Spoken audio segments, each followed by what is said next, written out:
Temas nacionales, pero también internacionales en análisis aquí en la Economía de Frente. Hoy tendremos como invitado especial a Carlos González, director de análisis económico, bursátil y cambiario de Monex. Bienvenido, con Ernesto Fadel Santoscoy, por supuesto. Iniciamos.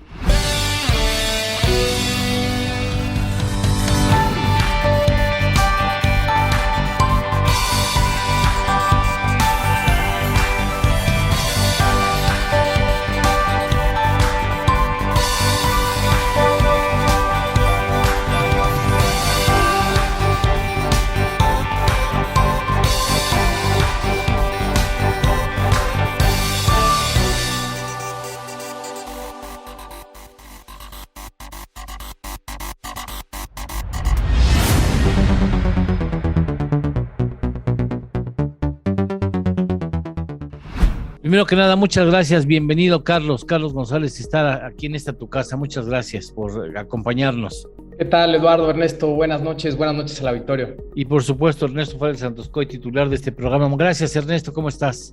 ¿Qué tal, Carlos, Eduardo? ¿Qué tal, amigos? Reforma energética. Pasa al siguiente martes otro capítulo más de la gustada serie el cambio de a la contrarreforma, y la Suprema Corte de Justicia suspendió el análisis del asunto para la próxima semana, y bueno, yo no sé qué repercusiones contemplan ustedes si es que la reforma se da en los términos que el gobierno y el presidente impulsa, Carlos. Sí, Eduardo, bueno, me parece que hay este tema que ha generado mucha incertidumbre entre los participantes, sobre todo en términos de la inversión a nuestro país, lo cual pues no es positivo. Sin embargo, yo te diría que nuestro escenario base es que no pase esta reforma tal y como se ha planeado por parte del Ejecutivo. Me parece que, en primer lugar, bueno, pues no cuenta con los votos suficientes en el Congreso para poderse aprobar. Además, hemos visto recientemente algunas llamadas por parte de los gobiernos tanto de Estados Unidos como de Canadá, seguramente señalando pues los riesgos que esto conlleva en caso de su aprobación para las inversiones tanto norteamericanas como canadienses, pero también otras inversiones europeas y obviamente inversiones locales que podrían tener pues un efecto importante en nuestro país. Además, en este sentido te diría, pues tampoco no hace ningún sentido esta reforma. Me parece que obligaría justamente a un mercado pues más monopólico, en donde dejaría atrás la competencia. Además, sería un mercado con energías pues sucias y caras. Y bueno, no hace sentido en el contexto global que estamos viendo actualmente, y sobre todo me parece que ahuyentaría la inversión a nuestro país. Yo en este sentido pensaría que debería de rechazarse tal como está planeada, y por ahí podríamos ver algunas propuestas por parte de la oposición que podría pues dejar un camino mucho más claro. Y en lo que respecta a la Suprema Corte de Justicia, también me parece que debería de ser rechazada si los ministros son congruentes con la constitucionalidad de esta reforma. Ernesto. Bueno, complementaría lo que explicó Carlos.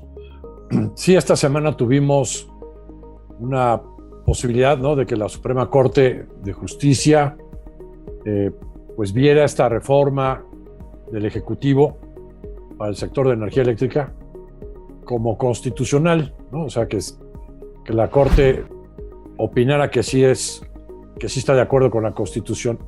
Eso no sería suficiente como para que esté aprobada por el Congreso. Simplemente sería, digamos, un respaldo de la Corte a la misma. Pero por otro lado también vimos que el presidente del PRI y pues digamos que los legisladores de ese partido son los que en general habían estado coqueteando con la idea de analizarla, simplemente, ¿no? Pero como diciendo, pues igual sí vamos a votar. Y creo que por otro lado estaban siendo extorsionados, ¿no?, con mandarles a la Unidad de Inteligencia Financiera o al SAT o revisar sus expedientes, ¿no? Y entonces pues me pareció buena noticia. Por un lado, que la Corte hasta ahora no haya dado su voto a favor de la constitucionalidad de esta reforma. Y segundo, que el presidente del partido, PRI, pues haya dicho que ya después de un análisis muy profundo han decidido que no van a aprobar esa reforma como está. Y están presentando, como dice Carlos, una nueva iniciativa. Y pues no hay que olvidarse que hubo elecciones intermedias hace poco y que el PRI, el PAN y el PRD entraron como una alianza y que recibieron pues un respaldo de la sociedad importante y que por lo tanto pues harían muy mal en fallarle a la sociedad aliándose con Morena para aprobar esta reforma, que es el riesgo más importante que tiene México enfrente. ¿Por qué? Pues porque simplemente estamos adentro de una comunidad económica, ¿no? Que es Norteamérica, a través del TEMEC.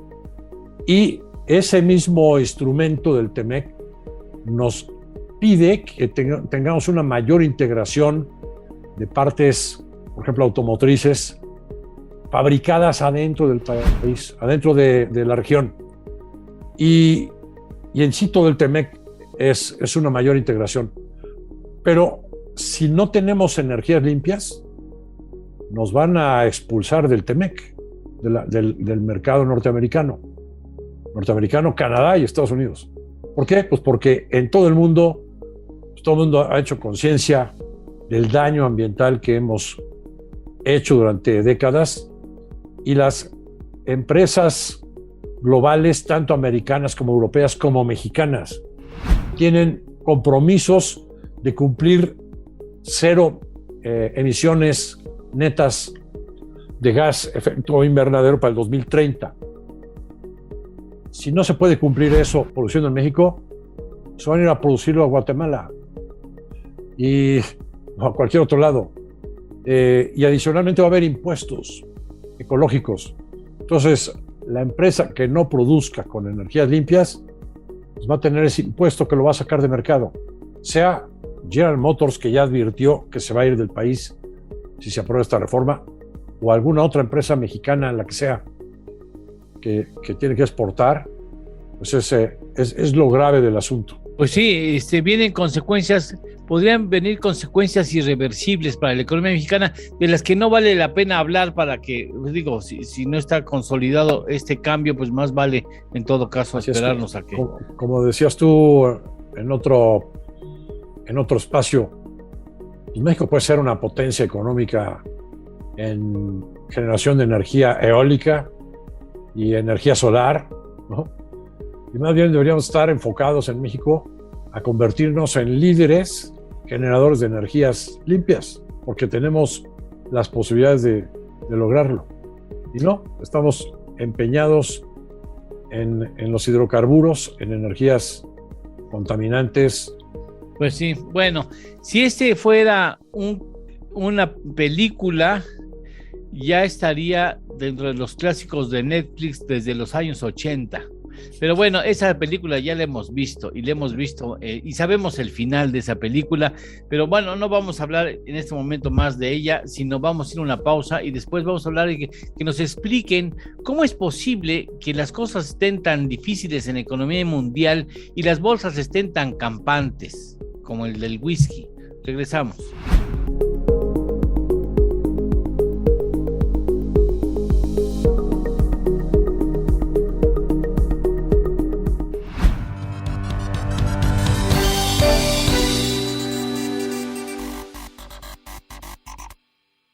Hola, ¿cómo están? Buenas noches. Hola amigos, bienvenidos a Desarrollo Humano. Soy Gaby Solé. Amigos, qué gusto que nos acompañen, como siempre. Bueno, ya estamos aquí en bienvenido a Economía de Frente. En esta amigos, bienvenidos a una emisión más de su programa En Derecho. Bienvenido. Este es tu programa Factor Capital Humano. ¿Qué tal? Bienvenido a esta primera emisión. IDC también está en la televisión. La construcción está muy lejos de recuperar sus... La carta por ti existía desde hace El Fondo Monetario Internacional. No te pierdas nuestra programación cubriendo temas como política, economía, corporativo, comercio exterior y temas de actualidad. Disfruta de la transmisión a través del canal 76 de Easy TV o a través del canal 168 en Total Play. También puedes vernos a través de las páginas de IDC, de Facebook y YouTube. IDC TV. Sintonízanos de lunes a viernes.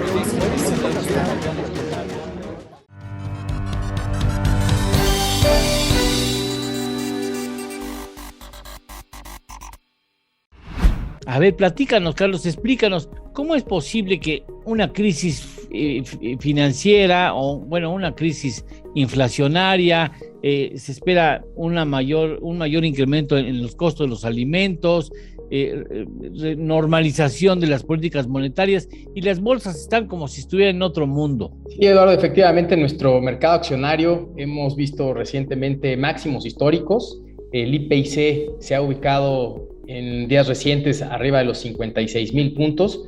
Y bueno, yo te diría que, bueno, en primer lugar, el año pasado, bueno, de los últimos 2 años, las bolsas norteamericanas han tenido un desempeño muy importante, han tenido rendimientos de más del 100%. Tan solo el Nasdaq en los últimos 2 años tuvo un rendimiento de cerca de 134%, mientras que el IPC presentó un rendimiento pues mucho más moderado, cerca del 60% en estos últimos 2 años. Lo que estamos viendo desde mi punto de vista es, por un lado, pues un rezago de nuestro mercado respecto a otras bolsas, principalmente las bolsas norteamericanas, pero también hay que decirlo, las empresas mexicanas, las empresas que cotizan en el mercado accionario han presentado buenos resultados.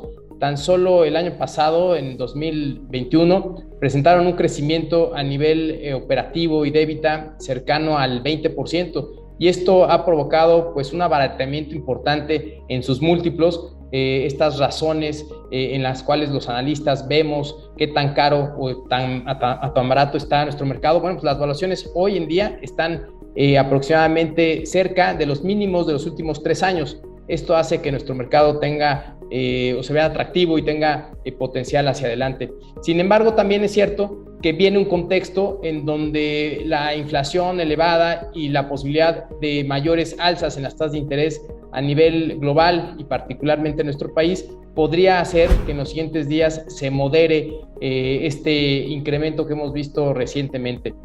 Así que, bueno, hacia adelante diría hay potencial, pero sin duda podríamos estar entrando en un escenario pues de ajuste, de consolidación, previo a movimientos más positivos hacia adelante. Nuestro estimado en Monex es de 58,000 puntos para el próximo año y ya el rendimiento comienza a verse pues limitado sobre estos niveles. Este asunto que tú bien marcas para el mercado bursátil mexicano también priva de alguna manera esa alegría accionaria en otras plazas en el mundo, Ernesto. Sí,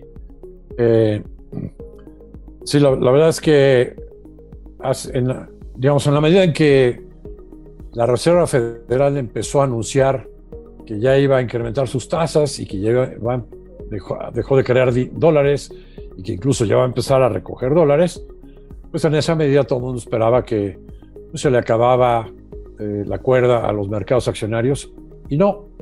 Y es que la circunstancia que diferencia, digamos, a esta época en relación a otras épocas en donde sí, ante incrementos en la tasa de interés por parte de la Reserva Federal, los mercados incluso se han bajado o se han caído por anticipado porque los mercados se adelantan, pues ahora pues el contexto es distinto porque hoy tenemos una inflación muy alta y entonces pues ha habido quien vea las acciones como un refugio contra la inflación y por eso pues ha habido todavía movimientos alcistas. Pero ¿qué tanto más puede haber? Bueno, pues es que las cosas están cambiando. La Reserva Federal ahora está cambiando, vamos a una expectativa de que probablemente tengan que subir las tasas de interés de una manera más acelerada porque la inflación se le sigue yendo de las manos y hay muchísimos economistas criticando que han entrado demasiado tarde a mover sus tasas para arriba y a recoger dinero, ¿no? Y hay también en el mundo otros bancos centrales que están siendo obligados a seguir a la Fed. Simplemente la inflación europea al consumidor pues salió en 7.50 en marzo. La inflación al productor creo que anda por ahí del 30%. Y entonces pues ya se ve próximo que el Banco Central del Euro pues tenga que hacer lo mismo que la Fed, reconocer que la inflación no fue tan transitoria como originalmente han estado diciendo, y van a tener que también dejar de crear euros, salir a recoger euros y subir sus tasas de interés. Cuando estén varios bancos haciendo esto, los mercados accionarios no van a poder seguir dando rendimientos alcistas, ¿no? Rendimientos positivos. Simplemente en la bolsa de Nueva York hay un parámetro que es la relación precio sobre utilidad, digamos que es un parámetro clásico de medición si las acciones están caras o baratas. El promedio de la relación precio de la acción entre utilidad por acción de la empresa en las 500 empresas del Standard & Poor's anda por ahí de 23 veces, casi 24, cuando el histórico de este parámetro es como 17 veces.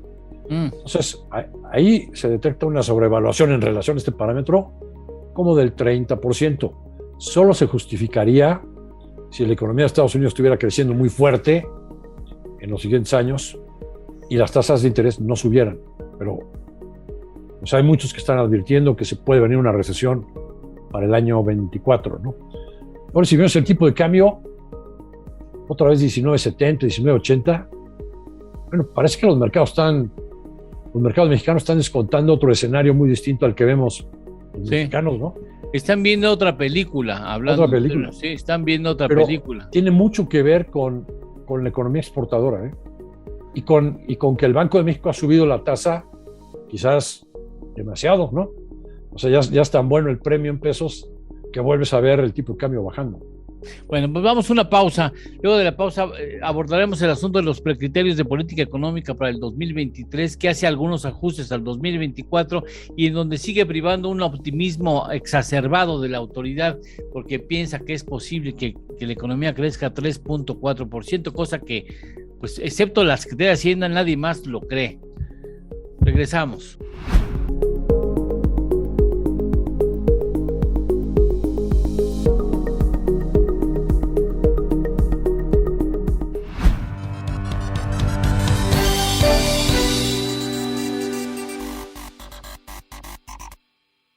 Hola, ¿cómo están? Buenas noches. Hola amigos, bienvenidos a Desarrollo Humano. Soy Gaby Soler. Amigos, qué gusto que nos acompañen, como siempre. Bueno, ya estamos Pues aquí. bienvenido a Economía de Frente. En esta Amigos, ocasión bienvenidos a una tenemos emisión más de su programa En Derecho. Bienvenido. Este es tu programa Factor Capital Humano. ¿Qué tal? Bienvenido a esta primera emisión. IDC también está en la televisión. La construcción está muy lejos de recuperar sus... La carta por ti existía desde hace El Fondo Monetario Internacional. No te pierdas nuestra programación cubriendo temas como política, economía, corporativo, comercio exterior y temas de actualidad. Disfruta de la transmisión a través del canal 76 de ICTV o a través del canal 168 en Total Play. También puedes vernos a través de las páginas de IDC, de Facebook y YouTube. IDC TV. Sintonízanos de lunes a viernes.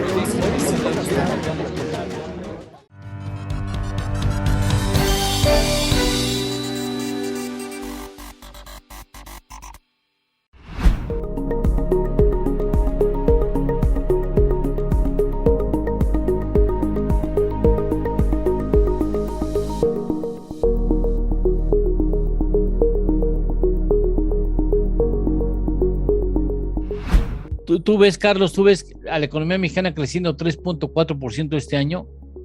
No, definitivamente esos estimados que hace la Secretaría de Hacienda y Crédito Público me parece que son muy optimistas. Nuestro estimado puntual en Monex es de 1.7% en el PIB para este 2022 y la realidad es que hay que seguirlo monitoreando porque probablemente durante el resto del año, conforme se vaya materializando los efectos de la crisis bélica entre Rusia y Ucrania, que ha elevado los precios de diferentes materias primas, los precios de los energéticos, que sigue generando mayor inflación a nivel global y en un contexto de incrementos en las tasas de interés, no solamente en México, sino a nivel mundial, probablemente el crecimiento pudiera ser incluso más bajo. Me parece que en ese sentido pues quedan bastante optimistas estos números.